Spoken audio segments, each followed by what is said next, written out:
राधा स्वामी जी। आज के सत्संग की वीडियो में हम बात करेंगे कि प्रीति की रीत क्या है। कहते हैं, प्रीत राम सो नीत पत, चलिए राग रस जीत, तुलसी संतन के मते इन्हें भगत की रीत। संतों के अनुसार काम क्रोध आदि को जीतकर तथा मन वचन और कर्म से सरलता निष्कपटता और सचरित्रता को अपनाकर एकमात्र प्रभु से प्रेम करना और केवल उन्हीं पर भरोसा रखना ही सच्ची प्रीति की रीत है। आज के सत्संग की वीडियो संत तुलसीदास नाम भक्ति गोस्वामी तुलसीदास राधा स्वामी सत्संग व्यास की पुस्तक से ली जा रही है। सारे सत्संगी भाइयों से निवेदन है कि वीडियो को अंत तक सुने और वीडियो पसंद आए तो चैनल को सब्सक्राइब करें, वीडियो को लाइक करें और अधिक से अधिक वीडियो को शेयर करें और कमेंट करके बताएं कि उन्हें यह वीडियो कैसी लगी। तो अब वीडियो पे आते हैं। कहते हैं, जब तक मन विषयों में आसक्त रहता है तब तक प्रभु से सच्ची प्रीति नहीं होती, पर एक बार जब सच्ची प्रीति की मिठास का स्वाद मिल जाता है तब सांसारिक विषयों का स्वाद फीका लगने लगता है। परमात्मा में सच्ची प्रीति प्रतीत हो जाने पर मनुष्य संसार की हारी हुई बाजी भी जीत लेता है और संसार सागर को सहज ही पार कर जाता है। जैसा कि तुलसीदास जी ने कहा है, सूधे मन सूधे वचन, सूधी सब करतूत और तुलसी सूधी सकल विद, रघुवर प्रेम प्रसूत। तुलसीदास जी कहते हैं कि परमात्मा से प्रेम करना तथा राग और क्रोध को जीतकर सदाचार के मार्ग पर चलना ही संतों के मत के अनुसार भक्ति की रीति है। जो व्यक्ति मन वचन और कर्म से सरल है, उसके अंदर परमात्मा का प्रेम उत्पन्न होना सभी प्रकार से सरल हो जाता है। बाहरी भेष भले ही साफ सुथरा हो और बोली भी मीठी हो, परंतु यदि मन में कड़वापन हो, करनी दूषित हो तथा मन रूपी मछली विषय रूपी जल में लीन हो, तो परमात्मा की प्राप्ति नहीं हो सकती। जब तक विषयों की झूठी मधुरता मीठी लगती है तब तक राम भक्ति जब तक कि विषयों की झूठी मधुरता मीठी लगती है तब तक राम भक्ति जो हजारों अमृत के समान मीठी है, फीकी ही मालूम पड़ती है। जिसकी ममता केवल प्रभु में है और सारे संसार के प्रति समता का भाव है तथा किसी के प्रति राग देश दोष और दुख का भाव नहीं है, वे भक्त संसार सागर को पार कर जाते हैं। इसलिए तुलसीदास जी कहते हैं कि परमात्मा से डरो और उनमें ही ममता प्रेम और विश्वास रखो। जो निष्कपट भाव से प्रभु का अपना बन जाता है, वह जीवन की हारी हुई बाजी भी जीत लेता है। सच्ची प्रीति करने वाले को केवल अपने प्रियतम का ही बल और भरोसा होता है और वह केवल उन्हीं के आस और विश्वास पर जीता है। पपीहे का उदाहरण देते हुए तुलसीदास जी कहते हैं, जिस तरह पपीहे को स्वाति बूंद के लिए सदा रट लगी रहती है, उसी तरह सच्ची प्रीति करने वाले को अंतर्मन दिन रात अपने प्रियतम से मिलने के लिए तड़पता रहता है। अपने प्रियतम को सब तरह से पूर्ण और दोष रहित समझने के कारण वह किसी भी दशा में अपने प्रियतम में दोष नहीं देखता और अपने सुख दुख की परवाह न करते हुए सदा अपनी प्रीति को बढ़ाता ही जाता है। ऐसी प्रीति करने वाले संसार में कोई बिरला ही होता है। तुलसीदास जी ने अपनी दोहावली में चातक के इस प्रेम को लेकर कई सुंदर दोहे लिखे हैं। इन दोहों में यह संकेत मिलता है कि सेवक का अपने सद्गुरु के प्रति कैसा प्रेम होना चाहिए। कहते हैं, एक भरोसे एक बल, एक आस विश्वास, एक राम घन श्याम हित, चातक तुलसीदास। जो घन बरसे समर सिर, जो भर जन्म उदास, और तुलसी याचे चात कहे तऊ तिहारी आस। चातक तुलसी के मते, स्वातई पिए न पान, और प्रेम त्रसा बढ़ई, भली घटय घटी आन। रटत रटत रसना लटी, तृष्णा सूखी गए अंग, और तुलसी चातक प्रेम को नित नूतन रुचि रंग। चढ़त न चातक चित कबू, प्रिय प्रयोत के दोष, और तुलसी प्रेम पहोदिए की ताले नापना जोक। बरस परस पाहन पैद, पंख करो कुटकूट, और तुलसी परी न चाहिए चातुर चातक चूक। कहते हैं तुलसीदास जी कि मुझे तो बस एक ही बल, एक ही आशा और एक ही विश्वास है। मैं केवल एक परमात्मा रूपी काले मेघ के लिए पपिया बना हुआ हूँ। एक प्रभु रूपी बादल चाहे ठीक समय पर बरसे, चाहे जन्म पर उदासीन रहे, फिर भी इस चित्त रूपी पपीहे को बस केवल इसी का आश्रय है। तुलसीदास जी के मत से तो पपीहे को स्वाति नक्षत्र में वर्षा हुआ जल भी नहीं पीना चाहिए, क्योंकि प्रेम की प्यास को बढ़ते रहना ही ठीक है। इसके घटने से प्रेम की निष्ठा में कमी आ जाएगी। अपनी प्रियतम को रटते रटते पपीहे की जीभ लड़खड़ा गई है और प्यास के मारे सारा अंग सूख गया है। फिर भी पपीहे के प्रेम का रंग और उसकी चाह नित्य नहीं होती जाती। पपीहे के हृदय में अपने प्रियतम बादल के प्रति कभी दोष का भाव नहीं आता। इसलिए तुलसीदास जी कहते हैं कि प्रेम के समुद्र का कोई नाप तोल नहीं हो सकता। अर्थात प्रेम रूपी अथाह समुद्र में किसी हिसाब किताब के से काम नहीं चल सकता। बादल कठोर ओले बरसाकर भले ही पपीहे के पंखों को टुकड़े टुकड़े कर दे, पर अपने प्रेम की टेक निभाने में कुशल पपीहा अपनी ओर से कभी कोई कसर नहीं आने देता। बादल कड़क कड़क कर भले ही ओले बरसाएं या बिजली भी गिरा दें, पर प्रेमी पपीहा क्या कभी बादल को छोड़कर किसी दूसरे की ओर देख सकता है? तीनों लोकों और तीनों काल में यश तो केवल पपीहे के ही भाग्य में है, जिसकी दीनता किसी भी दूसरे स्वामी ने नहीं सुनी। अर्थात अपने प्रियतम को छोड़कर किसी दूसरे के सामने पपीहे ने कभी विनती नहीं की। वन में उड़ते फिरने वाले बहुत से पक्षी पोखरियों का पानी पीते हैं, परंतु हे नित्य नवीन प्रेमी पपीहे, अपने निर्मल यश से 14 लोकों को उज्ज्वल करने वाला तो बस अकेला तू ही है। पपीहे का उदाहरण देकर तुलसीदास जी यह भी समझाते हैं कि सच्ची प्रीति करने वाले मरते दम तक भी कभी अपने प्रियतम को छोड़कर किसी दूसरे से अपनी आस पुराने की कोशिश नहीं करता, चाहे वह कितना भी पवित्र और महान क्यों ना माना जाता हो। पपीहे ने जीते जी बादल को छोड़कर किसी दूसरे के सामने अपनी गर्दन नहीं झुकाई और मरते समय गंगा के जल में भी अर्धजली नहीं मांगी। कहते हैं कि किसी शिकारी ने पपीहे का वध किया और पपीहा गंगा के जल में गिर पड़ा, पर उसने चोंच मूंद ली और गंगा का जल नहीं पिया। धिक्कार है वैसे जल को पीना जिसके पीने से प्रेम की टेक टूट जाए। शिकारी के मारने से पपीहा पवित्र जल से गिरा, पर उसने अपनी चोंच उलटकर ऊपर उठा ली। इस तरह पपीहे के प्रेम रूपी वस्त्र में मरते समय भी कोई खरोंच नहीं लगी। पपीहा अपने बेटे को रोज यही सिखाता है कि एक स्वाति के जल से प्रेम करना ही हमारे कुल का धर्म है, इसलिए किसी दूसरे जल को कभी ग्रहण नहीं करना।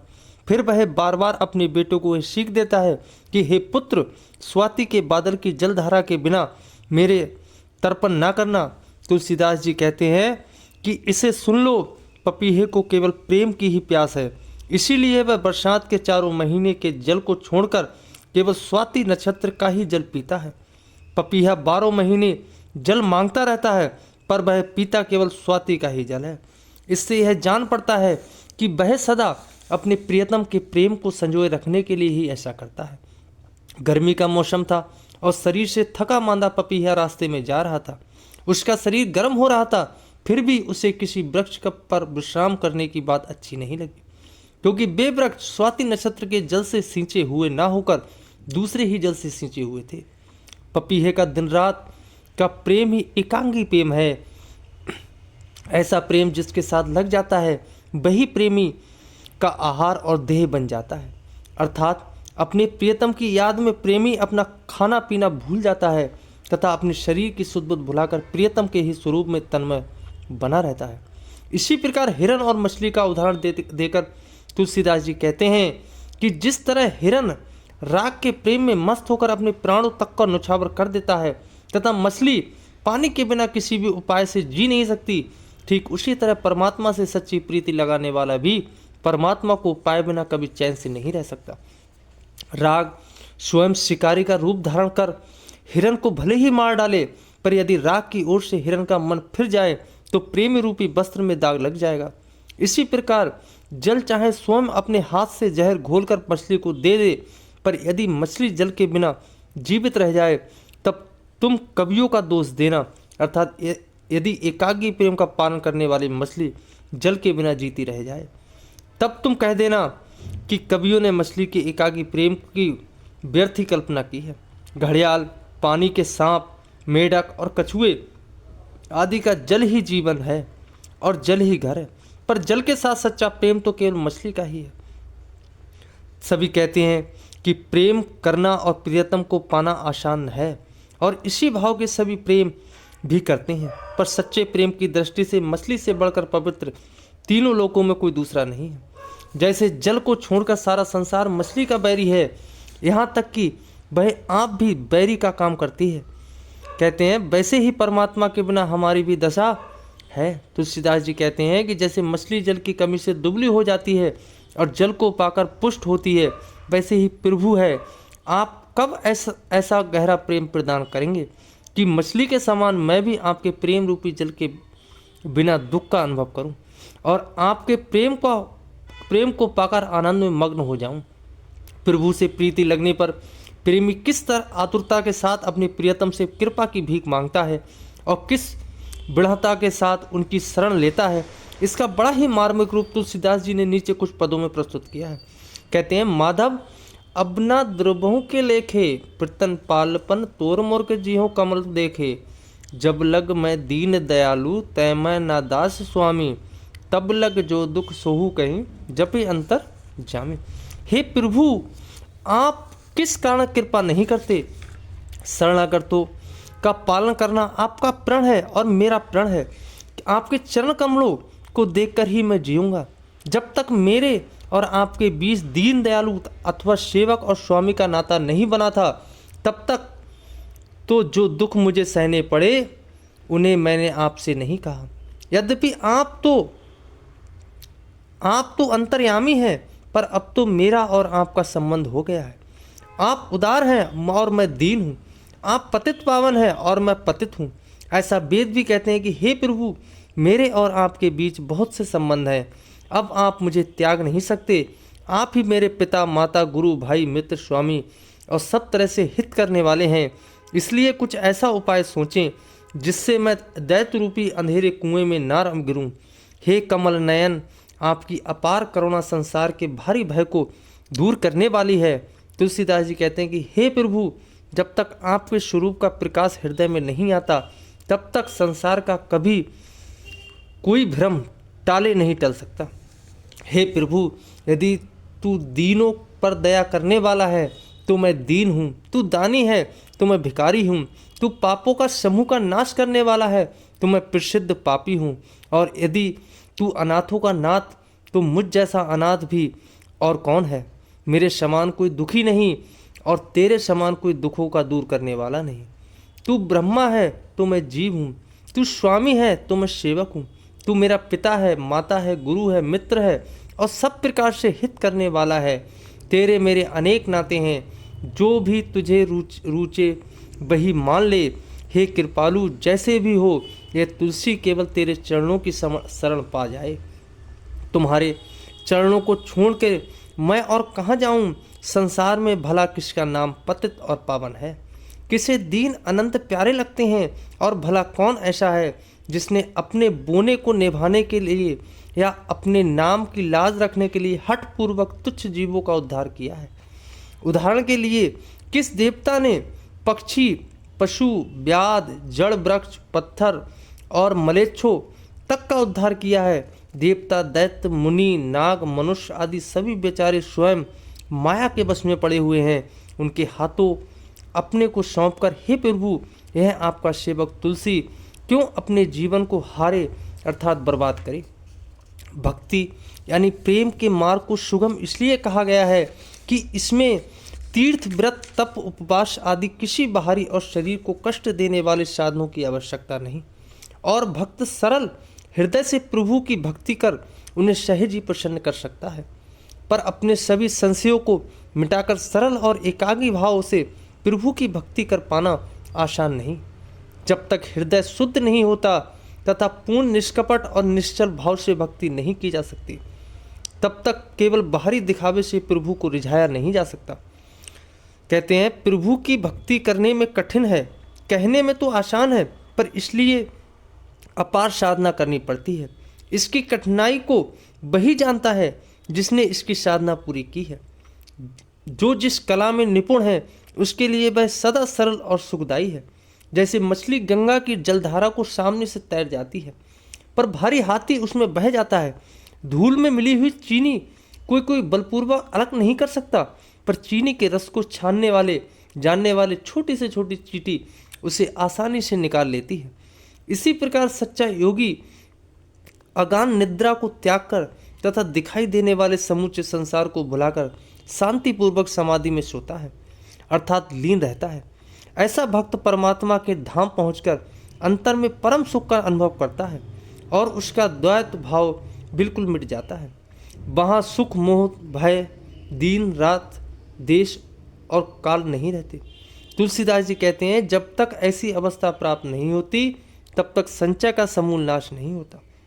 जो सुंदर वेश बनाकर बनावटी ढंग से प्रेम से परिपूर्ण पवित्र वचन बोलते हैं, पर जिनके अंदर से जमीन जायदाद और धन धाम की तृष्णा दूर नहीं होती, जो करोड़ों उपाय करके शरीर का लालन पालन करते रहते हैं, पर मुख से केवल राम नाम का ही भरोसा करने की बात करते हैं, जो अपने पूजा पाठ को तो प्रकट रूप से दिखाते हैं पर अपनी बुरी वासनाओं को छिपाए रखते हैं, तथा जिनके मन में लोभ, मोह और काम अपना घर बनाए हुए हैं, वैसे क्रोध, आसक्त, ईर्ष्या, कपट और दुष्टता से भरे मुझ तुलसी जैसे भक्त राम की भक्ति चाहते हैं। कहते हैं अंत में यह बताते हुए, प्रभु की रीत कुछ सदा से यही रीति है कि वह दीन दुखियों पर विशेष कृपा करते हैं। हे प्रभु, आपकी बड़ाई यही है कि आप धन धाम के अभिमानियों का निरादर कर गरीबों को आदर देते हैं और उन पर विशेष कृपा करते हैं। देवता अनेक साधन करके थक गए हैं, लेकिन आपने स्वप्न ने भी उन्हें दर्शन नहीं दिए, पर केवट, भालू, बंदर और राक्षस बत्सी, विभीषण आदि सबको अपने संग ले लिया। दंडक वन में मुनियों के साथ मिलकर आप घूमते रहे, पर उनकी कोई चर्चा नहीं चलाई। बार बार जटाइयों और सबरी की प्रीत का बखान करना ही आपको अच्छा लगा। आपके इस दरबार में दीनों को आदर देने की रीति सदा से चली आ रही है, पर हे दीन दयालु, क्या इस दीन तुलसी का ध्यान आपको किसी ने नहीं दिलाया? तो आज के सत्संग की वीडियो यहाँ पर ही समाप्त होती है। सारे सत्संगी भाइयों से पुनः निवेदन है कि वीडियो अच्छी लगी हो तो चैनल को सब्सक्राइब करें, वीडियो को लाइक करें और अधिक से अधिक वीडियो शेयर करें और कमेंट करके बताएं कि उन्हें वीडियो कैसी लगी। राधा स्वामी जी।